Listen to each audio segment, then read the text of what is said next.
Sejam todos muito bem-vindos ao Portal Refrigeração. Meu nome é Ricardo Oliveira, instrutor do curso de refrigeração e máquina de lavar aqui do portal. E o vídeo de hoje respondendo a perguntas, tá? Perguntas que fizeram aí nos comentários do YouTube, né? De vários vídeos do YouTube. E eu vou tentar responder algumas delas. Tá bom? É a primeira dessa série, quem sabe, se ela tiver uma boa repercussão, eu vou fazer de vez em quando um vídeo desse tipo, tá bom? Depende de você. Se você fizer algum comentário legal aí, colocar perguntas, a gente, na medida do possível, responde, ok? Deixa eu dar uma olhada aqui nas perguntas. Ó, essa daqui é um vídeo que eu coloquei sobre excesso de gás, né? Então, se você depois quiser assistir o vídeo sobre excesso de gás, dá uma procurada aí, foi um dos últimos vídeos que eu coloquei, em que lá a gente mostra retirando o gás para poder normalizar, né? Sabe que o excesso de gás causa aquele cano congelado ali próximo ao compressor, e ali eu ensinei como fazer, tá bom? E aqui uma dúvida. A dúvida é a seguinte: esse gás é tirando o excesso com o compressor ligado ou desligado? Ligado, tá certo? Ligado por quê? Porque você tem que monitorar o retorno, certo? Você vai soltando muito devagarzinho ali o gás, e chega um ponto em que aquele gelo que forma no cano, ele começa a derreter. Então você tem que estar com ela ligada, senão você não vai conseguir observar isso acontecendo. E outra coisa, tem que ser sempre com gás, quando o compressor tiver com pressão positiva, tá? Acima de zero. Tanto é que no vídeo eu falei, expliquei, né, que o R600 não tem como fazer dessa forma que eu ensino aí. Legal? Respondido a pergunta. Então, compressor ligado, tá? E tem que estar com a pressão positiva. E um monitoramento bem de perto, para não tirar gás demais. E aí fica um tal de tira e coloca gás que ninguém merece. Legal? Valeu pela pergunta. Deixa eu ver mais uma. O Cid está perguntando aqui. Legal, essa pergunta é joia, inclusive complementa a anterior. Cid Mendes pergunta: vejo alguns técnicos tirando o excesso de gás R600 pelo rabicho do filtro secador. Isso é certo ou errado? De fato é a única forma que tem de você tirar o excesso de gás. O R600 ele trabalha com uma pressão negativa, isso é abaixo de zero. Então, se você tentar tirar pela válvula de serviço, o que vai acontecer? Ao invés de tirar o gás, a não ser que você faça com a geladeira desligada, mas aí vai dar muito trabalho, porque você tem que desligar a geladeira, tirar o gás e não tem como monitorar se recuou ou não o retorno de líquido. Então é bem complicado você tirar pela válvula de serviço. Por outro lado, aqui ele pergunta se o certo é tirar pelo rabicho. A única forma que tem é a gente tirar pelo rabicho. Só que aí a gente cai no outro problema. Você sabe que o R600A, ele é um gás inflamável, e depois de você vai cortar ali o rabicho, vai liberar um pouco do gás, monitorando, e aí você vai fechar o rabicho. E aí você cai num outro problema, que é o risco, porque você não vai deixar aquele rabicho sem soldar, e você vai soldar e você sabe que está pressurizado com gás inflamável. Então, aí mora o perigo, tá legal? Até dá para fazer com muito cuidado, né? Muita fé em Deus. Eu não faria isso, tá certo? Eu prefiro tirar esse gás, soltar o gás, já que ele não faz, né? Ele pode ser soltado na atmosfera sem problema nenhum. Ele é um gás praticamente inofensivo, né? Para ecologicamente correto, esse gás R600. Então eu prefiro soltar e aí fazer a carga correta, com uma balança, tudo mais. Porém, existe uma outra forma, que aí a gente vai cair num outro problema. Aqui, é esse filtro aqui, ele é um filtro com válvula Schrader. Ele já tem uma válvula ali acoplada nele, então você consegue fazer a a correção da carga de gás por essa válvula que fica então no filtro. O problema, a questão é o seguinte, você nunca sabe qual é o serviço que você vai ter problema, o serviço que você vai ter que soltar gás. Então aí você não vai saber quando colocar esse filtro, a não ser que você coloque a partir de agora todas as geladeiras com R600 que você for mexer.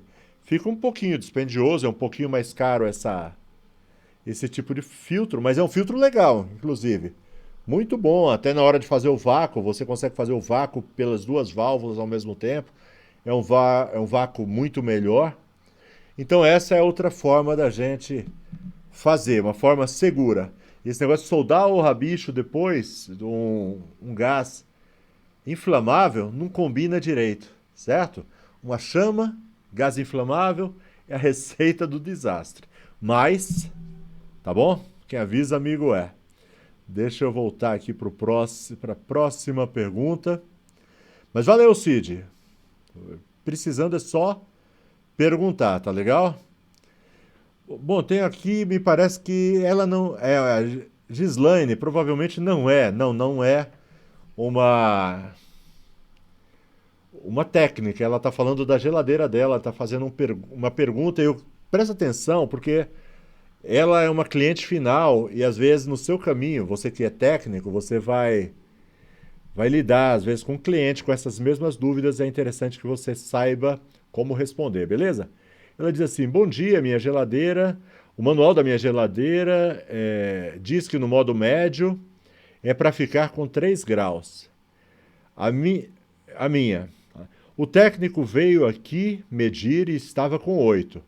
A fabricante me ligou e disse que o técnico está certo, porque ele é treinado. Gostaria de saber de você, de saber se você pode me dizer se o manual é que está certo ou se é o técnico. Obrigado, agradeço desde já. Eu vou responder para a Gislaine. Na realidade, eu já respondi por escrito para ela, em cima do comentário dela. Mas eu vou responder principalmente para a galera que mais me assiste, é a galera que é técnicos e pessoas que querem ser técnicos. Daqui a pouco eu falo até do curso que a gente tem aí. Bom, é o seguinte, inclusive, deixa eu ver, ela clicou num vídeo meu, serviço porco, os piores serviços de refrigeração. Misericórdia, já tá associando o técnico que foi ver a geladeira dela com esse tipo de técnico. Então eu expliquei para ela que essas temperaturas, quando vem no manual, é uma temperatura de referência. Eu estou falando isso porque você que é técnico, às vezes você vai lidar com clientes assim. Eu já soube de clientes que compraram não uma, mas 2 geladeiras. E aí colocaram lado a lado as geladeiras funcionando e depois ficaram cronometrando o tempo que uma funciona. Aí eles perceberam, essa está trabalhando mais tempo que essa está esfriando mais tempo que essa. E quando se trata de refrigeração, o que a gente deve fazer o cliente entender, aquelas tabelas manuais, aquelas temperaturas que mostram ali, elas são temperaturas de referência. E é complicado. Você sabe que se você abre, só de você abrir a porta do refrigerador para medir a temperatura, você já perdeu a temperatura. Tanto é que quando a gente vai fazer algum trabalho que a gente necessita medir a temperatura do freezer, da geladeira, existem equipamentos de medição que são aqueles termômetros que têm os sensores longos, né, num fio, e você testa com as portas fechadas e tem que ficar um tempo a geladeira ligada ali com as portas fechadas para você aferir com perfeição a temperatura. E a gente sabe também que tem aquelas diferenças de temperatura. Por exemplo, você seleciona o termostato numa determinada posição. A temperatura ela começa a cair. Quando chega naquela temperatura de referência, ela desliga. E ela tem um diferencial. O diferencial é uma graduação de temperatura, que pode variar de 2 a 3 graus para ela ligar novamente. Por que tem esse diferencial? O diferencial é justamente para que não queime o compressor, para que o compressor tenha um tempo para esfriar um pouco, para o gás voltar para o ponto de partida, né? Então esse diferencial é muito importante. Então, dependendo da hora que você vai tirar a medida dentro de um freezer, ela pode ter acabado de ligar, então ela está com aquele diferencial mais alto, né? Baixando a temperatura. Então, é isso. Quando o cliente, de repente, chegar para você e fala, ó, minha geladeira não está dando aquela temperatura, ela fica variando. E outra coisa, às vezes você vai com o termômetro na parte de cima do gabinete, é uma temperatura, na parte de baixo é outra, é normal. Não tem como ter a mesma temperatura em toda a geladeira. Cada setor da geladeira tem uma temperatura, certo? Então, quando amanhã ou depois um cliente chegar para você, né, com essas dúvidas, e vai acontecer, legal? Então, é legal que você tenha esses argumentos aí. Por exemplo, a cliente ela não está acreditando muito no técnico. Ela diz, quem está certo, o manual ou o técnico? Na realidade, está todo mundo certo. É que tem que ter esse bom senso. Legal? Bom, deixa eu ir em frente. Deixa eu ver qual é a próxima aqui. Boa aula. Ah, legal. Tem um monte de elogio aqui, mas eu, na minha humildade, não vou ficar lendo elogio. Ah, tem uma bem legal. Cara, tu parece o criador da Turma da Mônica, o Maurício de Souza. Aí eu falei, meu Deus, não tem nada a ver com refrigeração isso daí, mas eu fiquei curioso. Será que eu pareço o Maurício de Souza? Vamos ver a foto do Maurício de Souza aqui. Deixa eu ver, deixa eu dar uma risada. Ah, nada a ver, irmão. Legal? Vamos falar sério agora? Vamos voltar. Tchau. Deixa eu ver. Próxima pergunta. Essa é legal, foi o Sebastião que perguntou essa daqui. Boa noite, professor. Minha dúvida é, se não tiver etiqueta com a quantidade de gás, como desenrolar?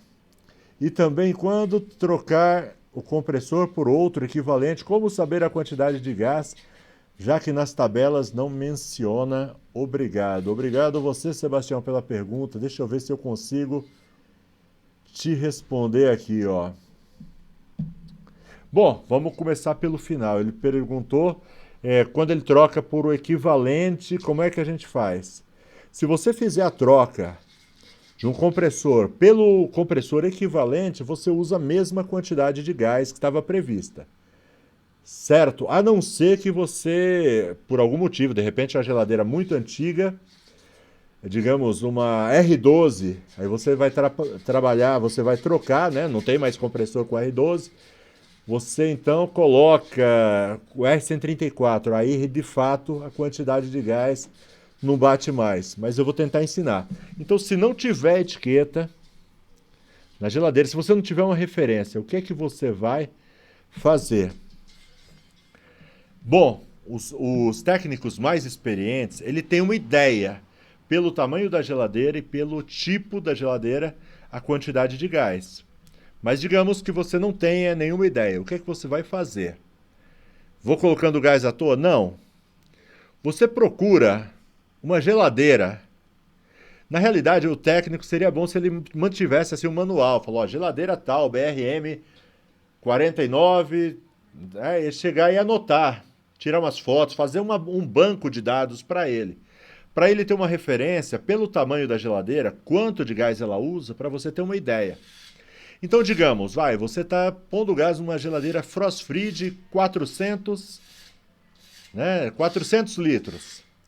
Então, você pode se basear, pegar uma outra geladeira que use o mesmo gás e se basear por ela. Você não vai pôr exatamente a mesma quantidade, mas você vai pôr, digamos, 10% a menos e esperar para ver o desempenho. E aí você vai monitorando o caminho do gás, né, o evaporador, né, à medida que o gás vai passando, que vai congelando ali a tubulação, e aí você vai monitorando para ver se chega até o fim do evaporador. Se não chegar até o fim, você libera um pouquinho de gás. Sempre com cuidado de não passar, né, para a tubulação de retorno, para você não ter um problema de retorno de líquido. É a maneira que eu faço. Você gasta um pouco mais de tempo, mas acerta. Porque fazer por pressão é complicado. Normalmente, quando você faz por pressão, pressão ela tem muita variável. Por exemplo, num dia quente, então digamos que você está num dia lá 30 graus, pleno verão, 35 graus, dependendo do lugar do Brasil, tem lugar que dá 40 graus na sombra. Então você não consegue, porque a pressão vai estar muito alta, então você não vai conseguir se basear. Por outro lado, num dia frio, a pressão vai estar muito baixa. É bem complicado mesmo você fazer a carga por pressão. A pressão ela é uma boa referência, mas não dá para se basear na pressão. o ideal do jeito que eu falei. Eu falei numa geladeira frost-free. Se a geladeira não for frost-free, você tenta ver se você encontra uma geladeira aproximadamente do mesmo tamanho. Se for uma convencional, então você coloca sempre uns 10% a menos, né? Porque é muito difícil de você errar fazendo assim. E aí você faz a mesma coisa, você monitora o evaporador para ver. Demanda tempo, sabe? Você não vai ficar abrindo e fechando toda hora a porta do refrigerador. Você fecha, aguarda, sei, 15, 20 minutos, abre e vê se está avançando, né? O gelo ali no evaporador. Se não está avançando, você vai injetando aos poucos, espera mais 10, 20 minutos, né? E aí você vai acertando. O importante é não deixar retorno, não dar retorno. E no caso, principalmente dessas geladeiras convencionais, o gelo, né, a linha, ela tem que congelar até ali na região do termostato, senão ela não desliga. Certo? Espero que tenha ajudado. É complicado. Meu Deus, essa daqui é demais, ó. Quer dizer, não é demais, é uma dúvida pertinente. O Sebastião está perguntando. Boa noite, professor. É possível fazer uma garrafa injetora de 141B de um extintor de incêndio automotivo?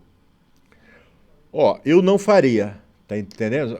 Para quem não sabe, o 141B, ele é um gás na realidade, mas é um gás assim de baixa volatilidade. Não sei agora se o nome é esse. Se você compra ele na forma líquida, e digamos que se você liberar ele assim, uma altura de 2 metros, ele não chega no chão, ele evapora antes. Tá certo? E ele é feito para limpar, então você tem que injetar ele no sistema, e aí você abre o nitrogênio na garrafa, e ele empurra esse gás, o 141B, para dentro do sistema. Agora, ó, Sebastião, é assim, ó. Tudo que você vai fazer que envolve pressão, certo? Não é legal você, porque é uma espécie de gambiarra, é uma gambiarra criativa usar um extintor, mas é uma gambiarra, envolve pressão. Tudo que envolve pressão é arriscado, pode explodir. Então eu não faria isso. Tá legal? Bom, tem algumas perguntas aqui referente ao curso. Quanto tempo o curso vai estar disponível? Bom, o ideal respondendo isso daqui, o curso ele veio para ficar, tá certo? Tem a descrição aí embaixo e ele é vitalício. Quando você compra o curso, ele é seu. Enquanto tiver internet, o curso está à sua disposição. Legal? Quem tiver curiosidade, entra aqui no link embaixo, clica no link, você vai ser direcionado para uma página onde você fica sabendo do que se trata. Está muito bem explicadinho lá. Tem um vídeo, inclusive, explicando. Entra lá, vale a pena. Tem um aqui, ó, porque o compressor da minha geladeira esquenta muito e dá choque. Esse compressor está estragado, tá bom? Tá vazando. Na realidade, para ver, pode ser outra coisa, né? Encostando na carcaça. Mas provavelmente o compressor ele está em curto, né? Ele está vazando energia para a carcaça. Para saber, tem que ser um técnico mesmo para fazer essa medição. Então o técnico desliga os relés e aí ele testa, né? Ele vai colocar uma ponta de prova ali nos conectores do compressor e vai colocar na carcaça. Se der continuidade é porque esse compressor está danificado, aí tem que substituir. Certo? Bom, deixa eu dar uma olhada aqui no tempo desse vídeo. Ó, 19 minutos, eu acho que tá bom demais. Vamos deixar um pouco para a próxima. Tem várias perguntas aqui, mas se você tiver outras, coloca aí, tá certo? As suas perguntas, suas dúvidas. Na medida do possível a gente responde. Coloca onde? Nos comentários. Legal? Bom, fica dessa forma. Até a próxima. É o Portal Refrigeração. Ah, outra coisa, não esquece do like. Não esquece de se inscrever e ativar as notificações.